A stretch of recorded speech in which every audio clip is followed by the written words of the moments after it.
오늘은 변함없는 사랑이라는 제목으로 말씀의 은혜를 나누겠습니다.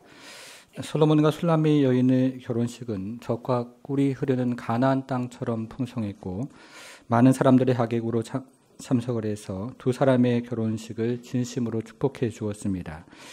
이제 슐람미 여인은 광야에 있는 장막에서 화려하고 아름다운 왕궁에 살게 되었습니다. 슐람미 여인의 신분이 완전히 바뀐 겁니다. 그러나 시간이 지나면서 슐람미 여인은 왕궁 생활이 가져다준 축복에 젖게 되었고 솔로몬에 대한 관심이 식어만 갔습니다. 그러던 어느 날 솔로몬이 먼 거리를 여행하고 돌아왔는데 슐람미 여인은 솔로몬에게 도무지 관심을 보이지 않습니다. 잠시 후 슐람미 여인은 정신을 차리고 문을 열었지만 솔로몬이 이미 떠나가고 없는 상황이었습니다. 여러분, 솔로몬은 도대체 어디로 간 것일까요? 솔로몬이 슐람미 여인을 영원히 떠난 것은 아닐까요? 이제 이 질문에 대한 답을 오늘 본문을 가지고 생각을 함께 해보겠습니다. 주보 3면에 말씀 노트가 있는데요. 첫째, 솔로몬이 변함없이 동산에 머물러 있습니다.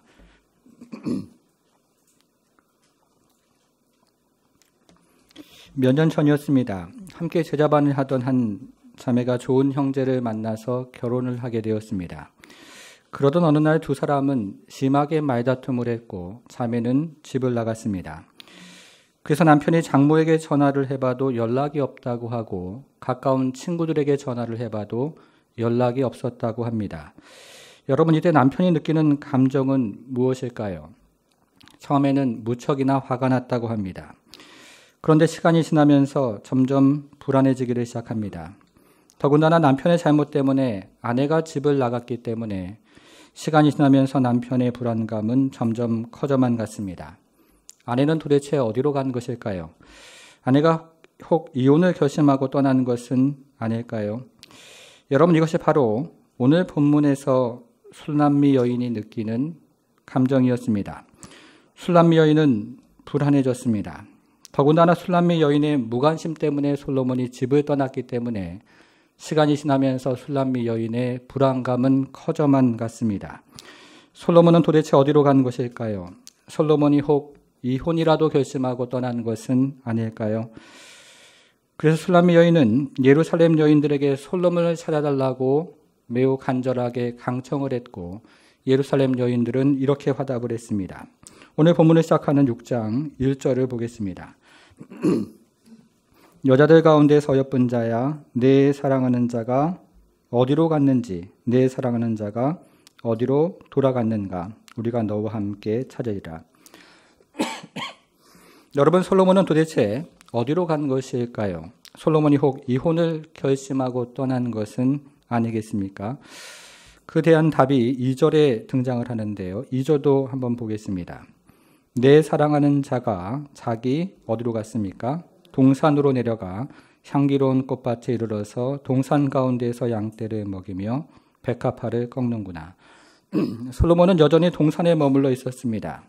그리고 언제나 그랬던 것처럼 자신의 양떼를 먹이고 있었고 그리고 슐람미 여인을 위해서 백합화를 준비하고 있었습니다. 솔로몬은 슐람미 여인으로부터 마음의 깊은 상처를 받았지만 솔로몬이 변함없이 슐람미 여인을 사랑하고 있었던 겁니다.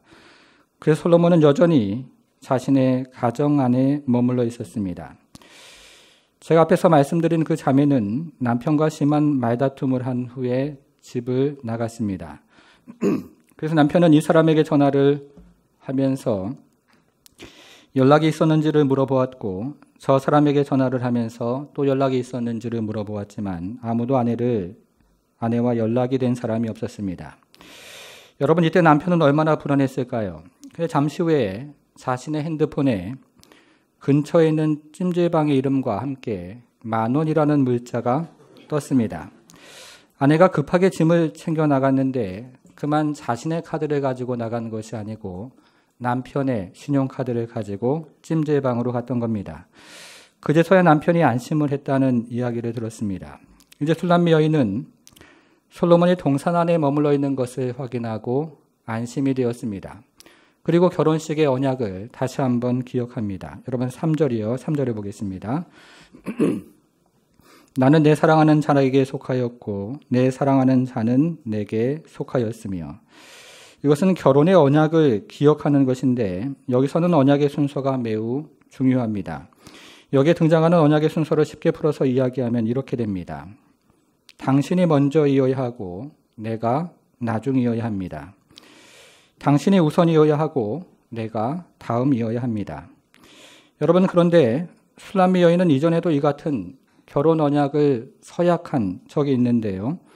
그때는 이 언약의 순서가 반대로 되어 있습니다. 성경을 앞으로 넘겨서 2장 16절로 가보겠습니다.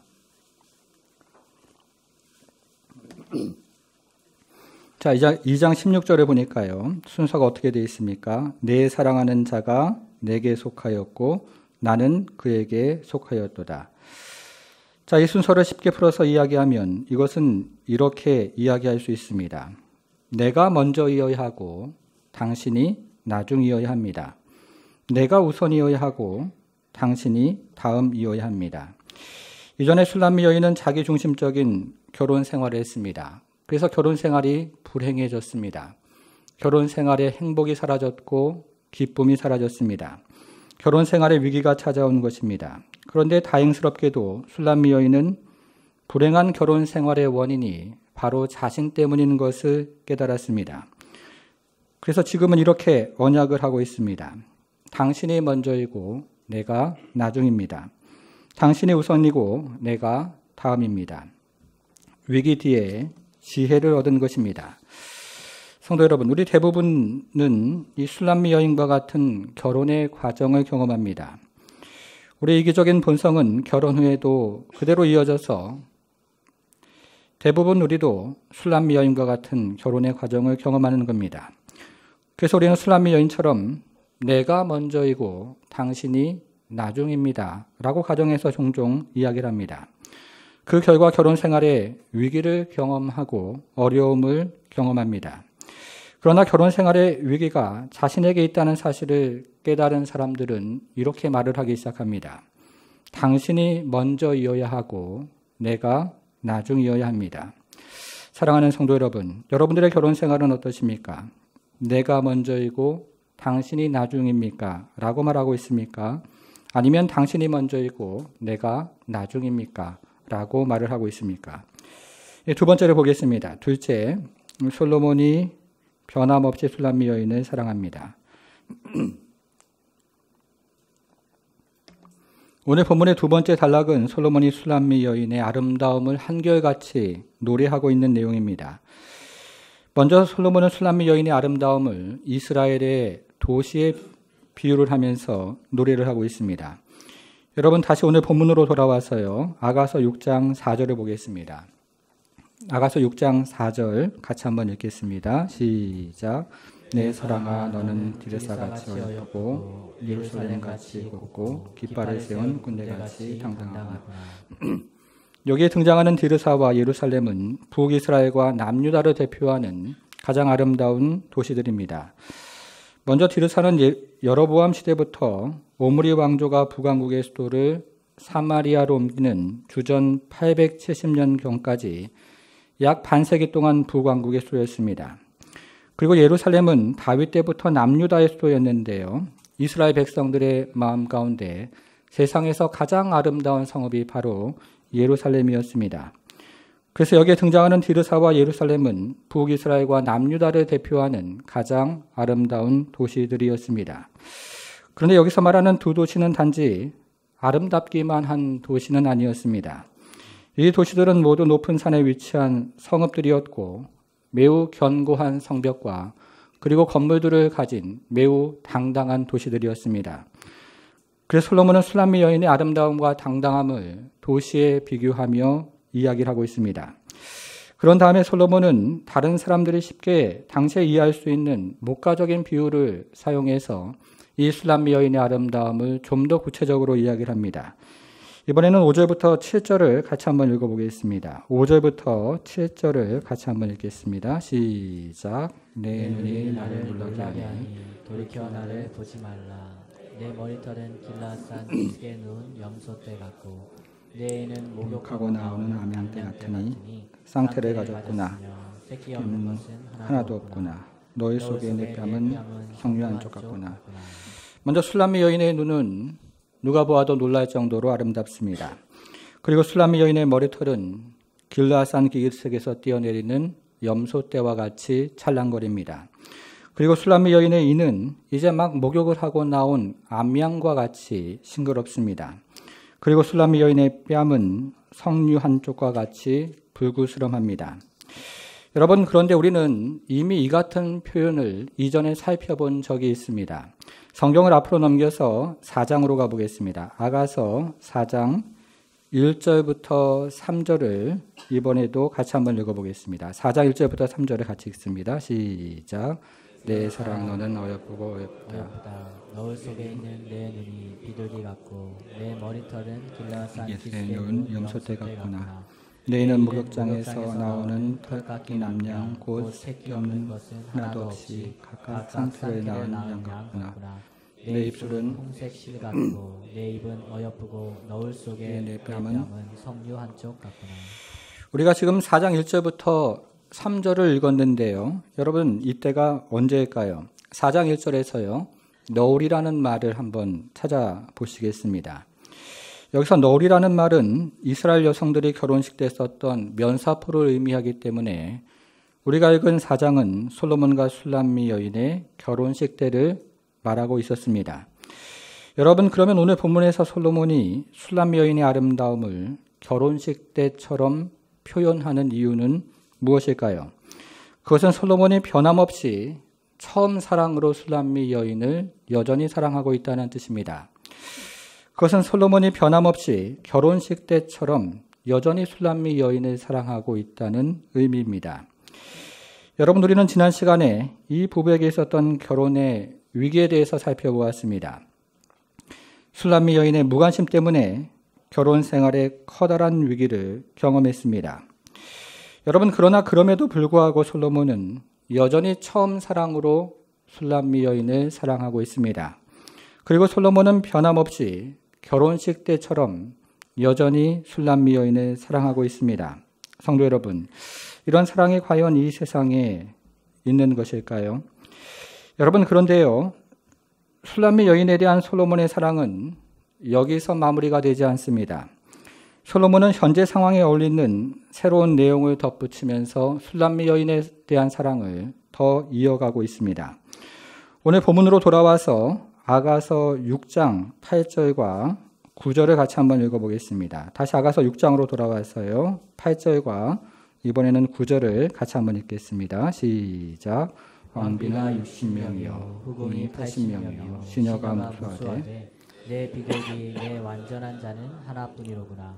그는 그의 어머니의 외딸이요 그 낳은 자가 귀중하게 여기는 자로구나. 여자들이 그를 보고 복된 자라 하고 왕비와 홍들도 그를 칭찬하는구나.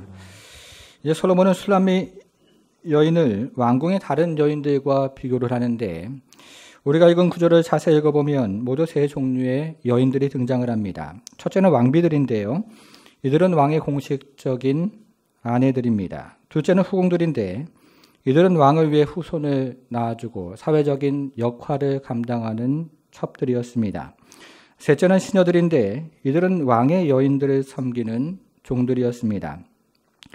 여러분, 그런데 이들의 숫자가 얼마나 됩니까? 왕비는 60명이고요. 후궁은 80명이고 시녀들은 무수히 많았습니다. 그런데 솔로몬은 이토록 많은 여인들 중에서 오직 술람미 여인만을 사랑하고 있습니다. 9절을 다시 한번 보겠습니다. 9절 보니까요. 내 비둘기, 내 완전한 자는 뭐라고 되어 있습니까? 하나뿐이로구나. 수많은 여인들 중에서 솔로몬이 마음을 다하여 사랑하고 있는 여인은 오직 술람미 여인뿐이었습니다. 여러분, 이것은 무엇을 구체적으로 의미할까요? 9절을 이어서 좀 더 읽어보겠습니다. 그는 그의 어머니의 외딸이요 그 낳은 자가 귀중하게 여기는 자로구나. 당시 고대 사회에서 아버지는 매우 여러 명의 자식들이 보통 있었습니다. 그런데 사실 고대 사회에서 아버지의 권리는 반드시 생물학적인 장남에게 주어지는 것은 아니었습니다. 당시 고대 사회에서 생물학적인 장남이 아버지의 권리를 물려받기도 하고 아버지가 지목하는, 선택하는 아들이 아버지의 권리를 물려받는 경우도 많았습니다. 그래서 아버지가 어떤 아들을 선택하면 그 아들은 그 집안의 유일한 아들이 되고 다른 아들은 아버지에게서 재산을 받아서 떠나가는 경우가 종종 있었습니다. 그것이 바로 여기서 이야기하는 그 어머니의 외딸이라는 표현입니다. 여기서 이야기하는 그 어머니의 외딸이라는 표현은 어머니의 하나밖에 없는 딸이라는 의미가 아니고 어머니가 선택한 유일한 딸이라는 표현입니다. 여러분, 지금 솔로몬의 주변에는 여러 여인들이 많이 있었습니다. 아름다운 여인들도 수없이 있었고 높은 지위와 그리고 높은 학식을 가진 여인들도 수없이 많았습니다. 그러나 솔로몬이 선택한 유일한 여인은 오직 술람미 여인뿐이었습니다. 솔로몬이 변함없이 술람미 여인을 사랑하고 있는 것입니다. 여러분, 세상에 과연 이런 사랑이 있을까요? 그러면 이렇게 변함없는 사랑을 받은 여인의 모습은 무엇입니까? 이제 10절을 같이 한번 읽어보겠습니다. 10절이요. 같이 읽습니다. 시작. 아침빛같이 뚜렷하고 달같이 아름답고 해같이 맑고 깃발을 세운 군대같이 당당한 여자가 누구인가? 첫째, 술람미 여인은 새벽의 빛과도 같습니다. 둘째, 술람미 여인은 달의 빛과도 같습니다. 그리고 세 번째는 술람미 여인은 태양의 빛과도 같습니다. 여러분, 우리는 지난 시간에 이 부부에게 있었던 결혼의 위기에 대해서 생각해 보았습니다. 그런데 이 부부가 경험했던 결혼의 위기는 전적으로 술람미 여인의 무관심 때문이었습니다. 술람미 여인의 무관심 때문에 이 가정이 위기를 경험했던 겁니다. 그래서 술람미 여인의 표정은 매우 어두워졌고 술람미 여인의 어깨는 밑으로 축 처졌을 겁니다. 여러분, 그러나 솔로몬의 변함없는 사랑 때문에 술람미 여인의 얼굴은 다시 해와 같이 빛났고 술람미 여인의 어깨는 다시 깃발을 세운 군대와 같이 당당해졌습니다. 성도 여러분, 이 세상에서 솔로몬처럼 이렇게 한결같이 사랑하는 그런 사랑이 과연 있는 것입니까? 지난달 22일에 인터넷 신문에 이런 기사가 실렸습니다. 아랍에미리트에 사는 한 여성이 자신을 향한 남편의 사랑이 너무 과도하다는 이유로 법원에 이혼 청구 소송을 냈습니다. 여러분, 세상에 정말 별일이 다 있는데요. 이 여인이 이혼 청구 소송을 내면서 이런 말을 했습니다. 한번 들어보십시오. 남편이 나에게 묻지도 않고 청소를 하고 나에게 묻지도 않고 요리를 합니다. 그는 항상 나에게 친절해서 지난 1년 동안에 말싸움조차 일어나지 않았습니다. 남편과 단 하루라도 다투기를 진심으로 바랬는데 남편은 언제나 나를 용서해주고 매일같이 선물 공세를 합니다. 그러면서 이혼 청구 소송을 이렇게 밝혔습니다. 그의 과도한 사랑과 애정 때문에 숨이 막힙니다. 여러분, 남편이 아내를 병적으로 사랑했는지는 그 내막은 자세히 모르겠지만 세상에 정말 별일이 다 있습니다.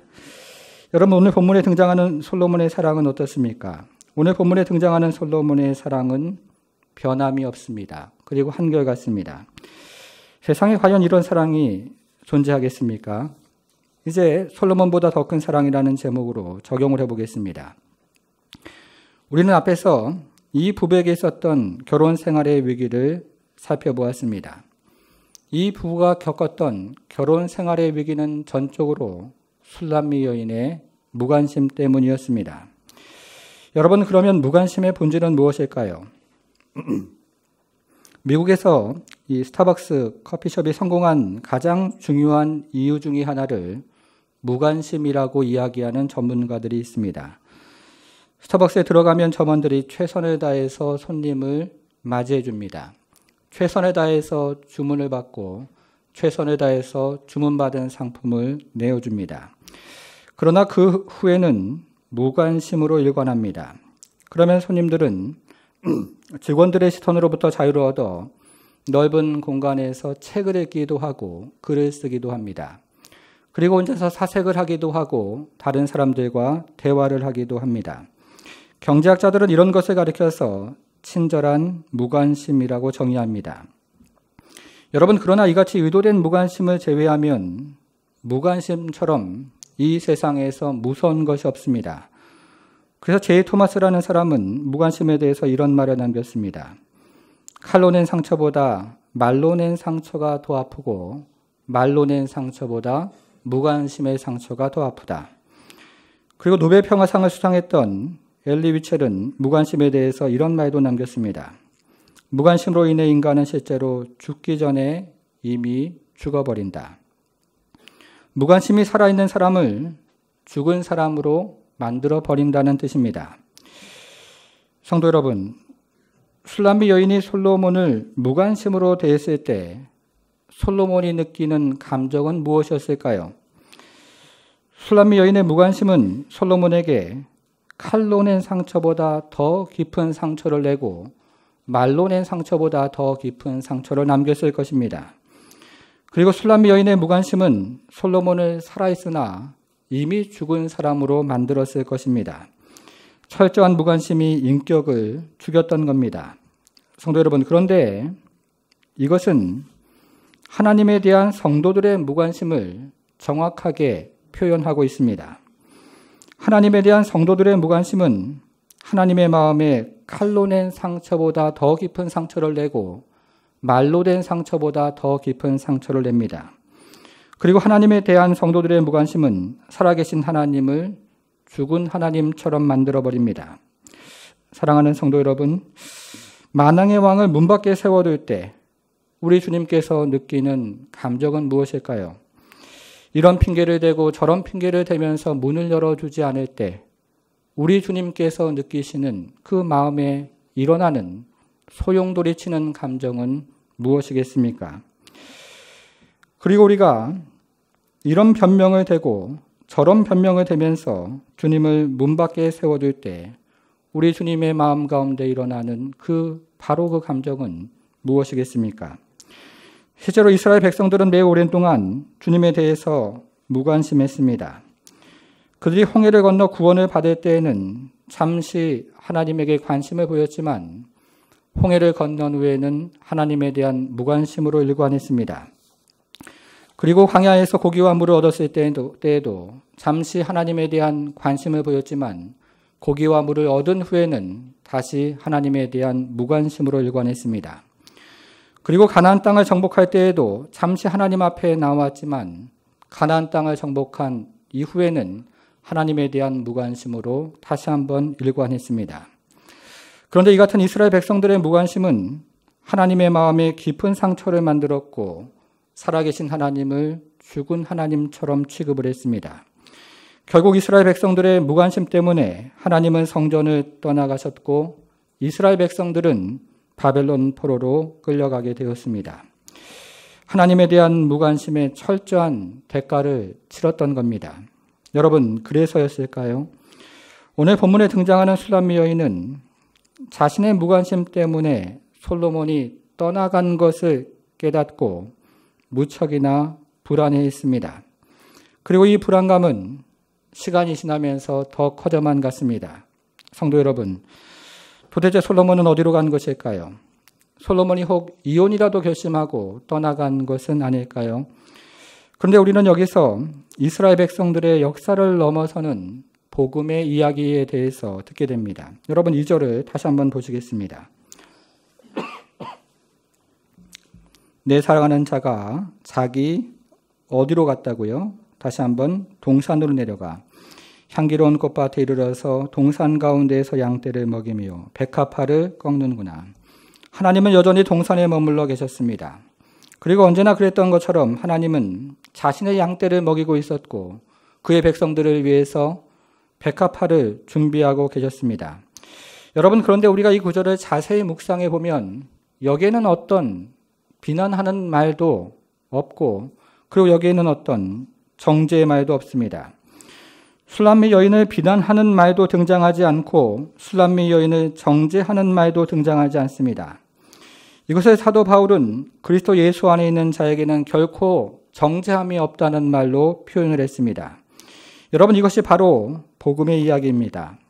사랑하는 성도 여러분, 우리가 인생길을 살아가면서 죄를 지을 때 우리는 하나님이 우리를 떠나가신다고 생각하지만 그러나 그것은 단지 우리의 기우일 뿐입니다. 우리가 인생을 살아가면서 고난을 당할 때 우리는 하나님이 우리를 떠나가셨다고 생각을 하지만 그러나 그것은 성도들의 오해일 뿐이라는 말씀입니다. 그리고 우리는 인생길을 살아가면서 기도응답이 없을 때 하나님이 우리를 떠나가셨다고 그렇게 믿고 있지만 그것은 단지 우리들의 걱정일 뿐이라고 성경은 이야기를 하고 있는 것입니다. 하나님은 우리에게 실망을 하실 수 있지만 하나님은 여전히 동산 안에, 성전 안에 계시는 겁니다. 하나님은 여전히 성전된 우리 안에 계시고 있습니다. 성도 여러분, 그러면 우리를 향한 하나님의 사랑은 무엇일까요?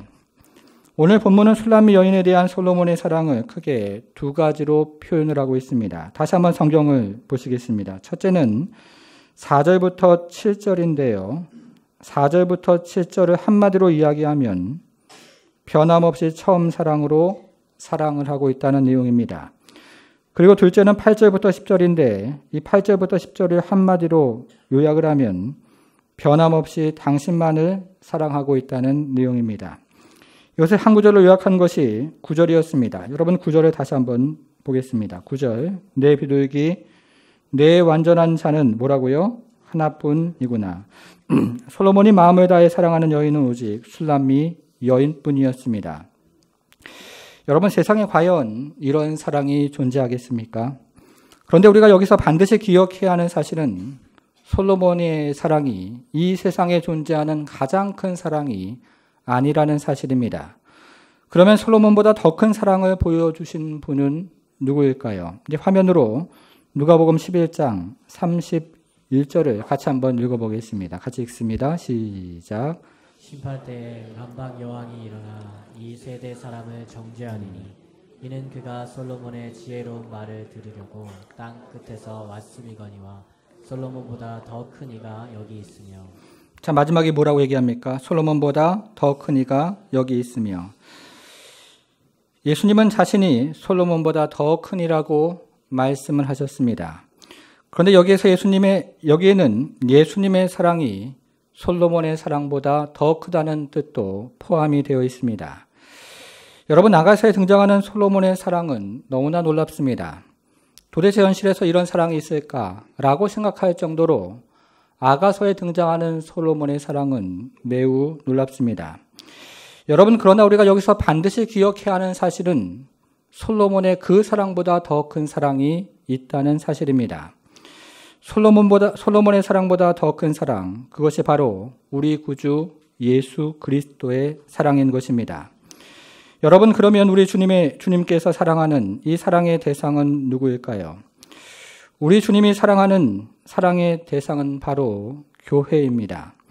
그런데 이때 교회라는 말은 예수님의 핏값으로 사신 모든 택자들의 모임을 의미할 수도 있고 이 택자들의 모임 가운데 있는 나 한 사람을 의미할 수도 있습니다. 예수님은 이 세상의 모든 택자들을 위해서 자신의 목숨을 내어주셨지만 예수님은 나를 이 세상의 전부로 여기셔서 나 한 사람을 위해서 자신의 목숨을 내어주셨다는 의미입니다. 예수님은 나 한 사람을 위해서 이 땅에 오셔서 십자가를 지시고 나 한 사람을 위해서 십자가에 돌아가셨습니다. 그리고 이렇게 말씀하셨습니다. 내 비둘기, 내 완전한 자는 하나뿐이로구나. 이탈리아의 작가 중에 지오반니라는 매우 유명한 그리스도인 작가가 과거에 있었습니다. 이 사람은 원래 무신론자였는데요. 젊은 시절에 큰 병을 앓고 있었습니다. 그래서 다방면으로 치료를 했지만 아무런 소용이 없었습니다. 그런데 누군가 그의 어머니에게 인육을 먹어보라는 귀뜸을 해주었습니다. 이때 어머니는 지푸라기라도 잡는 심정으로 자신의 허벅지에서 살을 잘라 요리를 해서 아들에게 주었습니다. 그런데 매우 놀랍게도 아들의 병이 호전이 되었습니다. 그러던 어느 날 이 아들이 어머니에게 다시 한번 그때 먹었던 그 고기를 먹고 싶다고 말을 했습니다.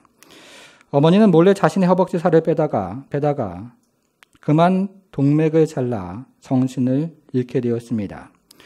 쓰러진 어머니를 발견한 아들은 그때서야 자신이 먹은 그 고기가 어머니의 살임을 깨닫고 통곡을 했습니다.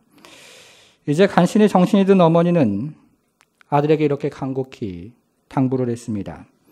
나는 잠시 잠깐 희생해서 너를 구했지만 예수님은 온전히 희생을 해서 너를 위해 죽으셨단다. 그러니 너는 예수님을 믿어야 한다.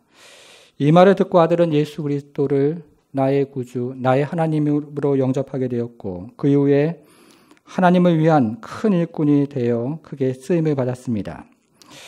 여러분, 이 세상에서 어머니의 사랑보다 더 큰 사랑이 어디 있을까요?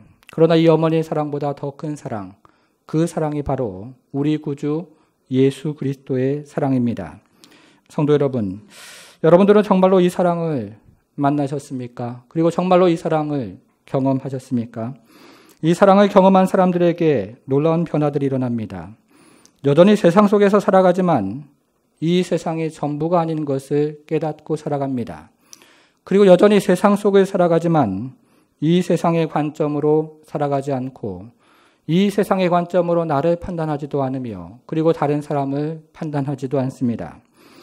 예수님의 사랑으로 그리고 그 사랑을 힘입어서 나를 사랑하고 다른 사람을 사랑하며 하나님 나라의 기준을 가지고 이 세상을 살아가기를 시작하는 것입니다. 사랑하는 성도 여러분, 여러분들은 정말로 이 사랑을 만나셨습니까? 그리고 정말로 이 사랑을 경험하고 계십니까? 예수님은 지금도 진실로 여러분들을 사랑하고 계십니다. 예수님은 솔로몬보다 더 큰 사랑으로 여기는 한 사람 한 사람을 사랑하고 계십니다. 우리 주님의 사랑은 변함없는 첫사랑으로 여기에 있는 한 분 한 분을 사랑하는 솔로몬보다 큰 사랑이고 우리 주님의 사랑은 변함없는 유일한 사랑으로 이곳에 있는 한 사람 한 사람을 사랑하는 이 세상보다 큰 사랑임을 우리는 믿는 것입니다. 사랑하는 성도 여러분, 이 자리에 혹 이 사랑을 만나지 못한 분이 계시다면 지금 이 시간이 예수님을 인격적으로 만나는 은혜 자리가 되기를 바랍니다. 그리고 이전에 이 사랑을 경험했는데 지금 이 사랑을 혹 잃어버린 분이 계시다면 이 사랑을 다시 한번 구하고 경험하는 은혜의 자리가 바로 이 자리가 되기를 바랍니다. 우리 주님은 여러분들을 솔로몬보다 더 큰 사랑으로 사랑하십니다. 이제 솔로몬보다 더 큰 우리 주님의 사랑이 여러분의 일생 가운데 한 걸음 한 걸음 동행해서 여러분의 모든 인생이 하나님을 찬양하는 예배 인생 그리고 승리 인생이 되기를 주님의 이름으로 축원합니다.